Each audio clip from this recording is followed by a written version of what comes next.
স্থান নগাঁও তুলসীমুখ নৈপাম লৌমাটি।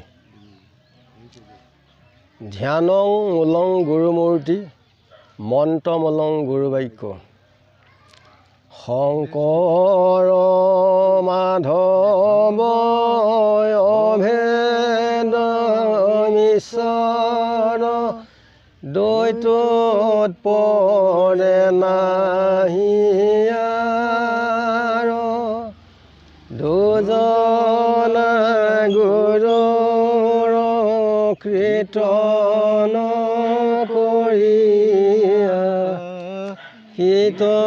কীত হুৱে ৰাম কীত হুৱে। যুধিষ্ঠিৰে চণ্ডালক প্ৰশ্ন সুধিছে, ৰাম নিপতি বুলন্ত আৰু মিলিল সংশয় কিবা কৰ্ম কৰি লোক সুখী দুখী হয় পুনু পুনু মাতৃৰ গৰ্ভত বাস নতুবা জহন্তে কেনে হুৱন্ত বিনাশ কতো জীৱন্তে বাজ হুৱে গৰ্ভহন্তি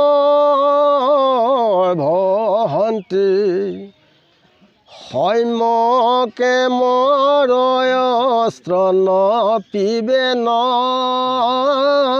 পাৱন্তী সতৰে কহিও মুত ইহাৰ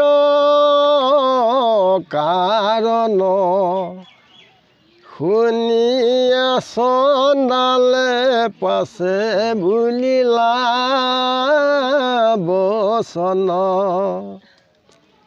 যুধিষ্ঠিৰে চণ্ডালক সুধিছে যে মনুষ্যে কি কৰ্ম কৰিলে সুখী হয় আৰু কি কৰ্ম কৰিলে দুখী হয়, যে পুনু পুনু মাতৃ গৰ্ভত স্থিতি হোৱাৰ পাছত গৰ্ভৰ পৰা ওলাবলৈ নাপাওঁতেই ভিতৰতে জীৱ যাবলগীয়া হয়, অৰ্থাৎ বিনাশ হয়, মৃত্যু হয়।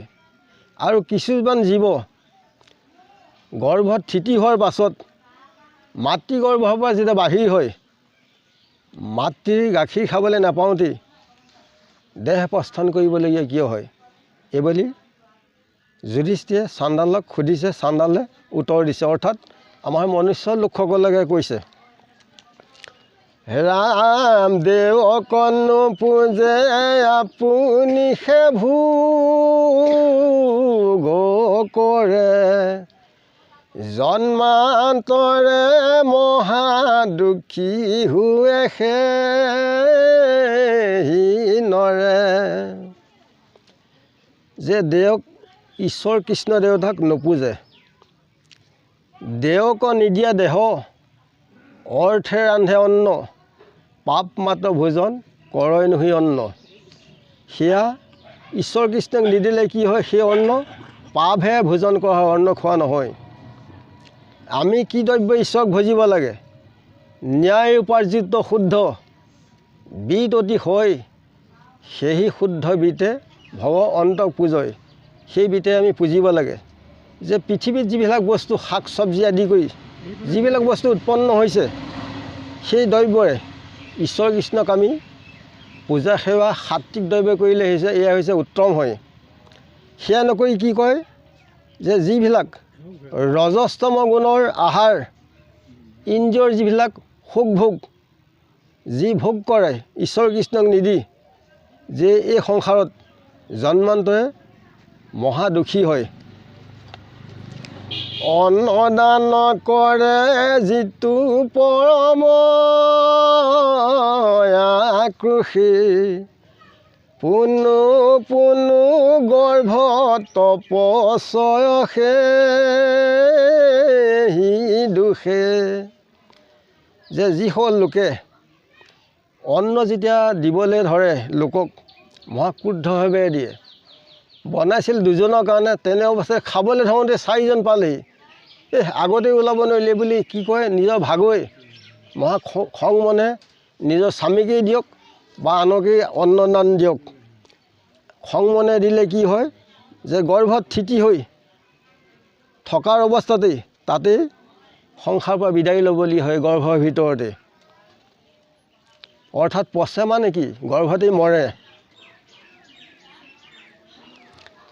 পৰ নাৰী হৰে নৰে হৰে পৰ ধন, পুনু পুনু জন্ম মৃত্যু হুৱে সি কাৰণ। যে যি পৰৰ নাৰী হৰে আৰু পৰৰ ধন, পৰ নাই কি কৈছে, পৰ নাৰী হৰে যেবা বল চল কৰি, তাৰ পাপ কহি শুন ধৰ্ম অধিকাৰী। লৌহময় দিব্য নাৰী কৰিয়া ৰচন, তপ্ত কৰি তাৰ সংগে কৰাৰ ৰমন। পৰ নাই যি বলচল কৰি হৰিব, তাক এটা লোহাৰ এটা ধুনীয়া দিব্য মাইকী মানুহ এগৰাকী বনায়, টিকটিকীয়া ৰঙঠা কৰি তাৰ লগত খং কৰিবলৈ দিয়ে। সেইকাৰণে আমি ভয় খাব লাগে। আমাৰ কোটি কোটি জন্ম এই জীৱ যোৱাৰ পাছত কেনি নিয়ে ঠিক নাই, বহুত যন্ত্ৰণা আছে। সেইকাৰণে জানি বুজি আগবাঢ়িলে বেছি উত্তম হয়। যে পৰ নাৰী হৰিলে এই দুখ দুৰ্গতি হয়। আৰু যি পৰধন হৰণ কৰে, অৰ্থাৎ মোৰ গুণ নামেষে জানিবা মহাধন, এই কথাষাৰ কোনে কৈছিল? কৃষ্ণই উদ্ধৱক কৈছিলে। পৰ নাই কি কৈছে, পৰৰ যিটো কৃষ্ণৰ নাম ধন যি খলিত কৰি চালাকি কৰি খলিত কৰায়, সি কি হয়, পুনু পুনু জন্ম মৃত্যুৰ পৰা হাত সাৰিব কেতিয়াও নোৱাৰে। জন্ম মৃত্যু এই পাকঘূৰ্ণি চকাত ঘূৰি ফুৰিবলগীয়া হয়। আৰ্জিত ধনক যিটো নিয়ে চুৰি কৰি, স্তন পিবে নপাৰয় আগে যাই মৰি। যে পৰৰ যি ধন আৰ্জন কৰি গোটাই পিটাই থৈছে বহুত মেহনত কষ্ট কৰি, সেই ধন চালাক চতুৰ কৰি যি চুৰ কৰে, সি কি হয়, মাতৃ গৰ্ভত থিতি লোৱাৰ পাছত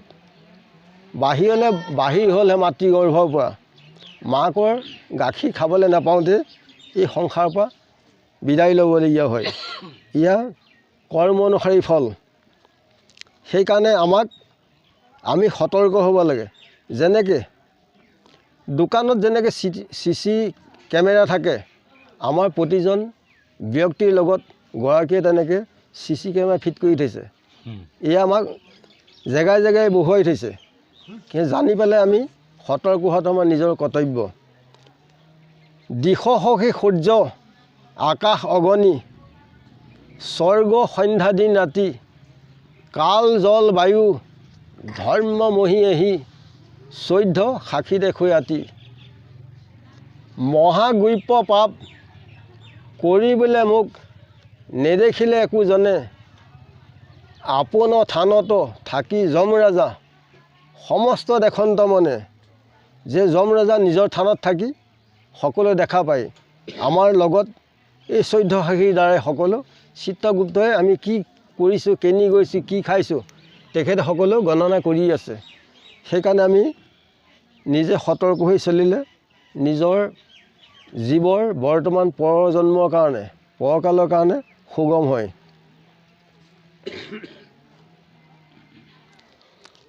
ৰাম যিটো জনে মিষ্ট দেৱ পূজে ভক্তি ভাবি, নকৰে নাই সদা ধৰ্ম পথ চাবি।